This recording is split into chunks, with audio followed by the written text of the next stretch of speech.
সকলকে স্বাগত আমাদের ইউটিউব চ্যানেল পি কোচিং সেন্টারে।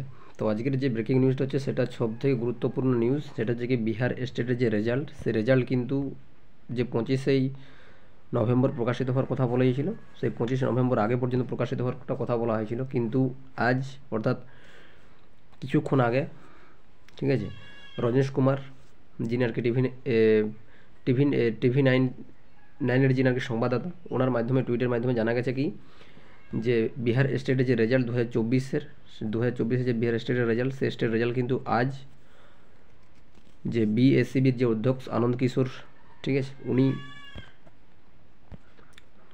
দুপুর 1:45 নাগাদ কিন্তু তার রেজাল্ট কিন্তু প্রকাশিত করবে, বিহার স্টেটের রেজাল্ট, ঠিক আছে।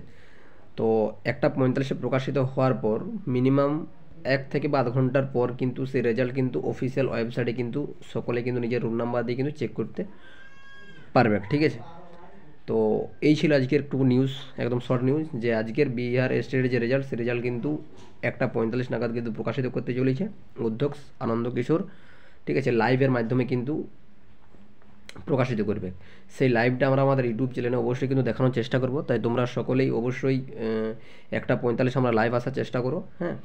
আর বিহার স্টেট রেজাল্ট প্রকাশিত হওয়ার পর পরবর্তী পদক্ষেপ আমাদের কী করা উচিত, সম্পূর্ণ বিষয়ে কিন্তু আমরা লাইভের মাধ্যমে কিন্তু আমরা সম্পূর্ণ বিষয়টা কিন্তু আলোচনা করব, ঠিক আছে। তবে সব থেকে আজকের গুরুত্বপূর্ণ নিউজ হচ্ছে কি, আজ অর্থাৎ আজ হচ্ছে 18 নভেম্বর 1:45 নাগাদ কিন্তু বিএসইবির যিনি অধ্যক্ষ আনন্দ কিশোর, ওনার মাধ্যম দ্বারা 1:45 কিন্তু বিহার স্টেটের যে রেজাল্ট কিন্তু প্রকাশিত হতে চলেছে, ঠিক আছে। তো অনেক দিনের অপেক্ষার পর তার রেজাল্ট কিন্তু প্রকাশিত হতে চলেছে, ঠিক আছে। তো চলো পরবর্তী যখনই রেজাল্ট প্রকাশিত হবে তখনই কিন্তু আমরা ভিডিওর মাধ্যমে কিন্তু আলোচনা করব।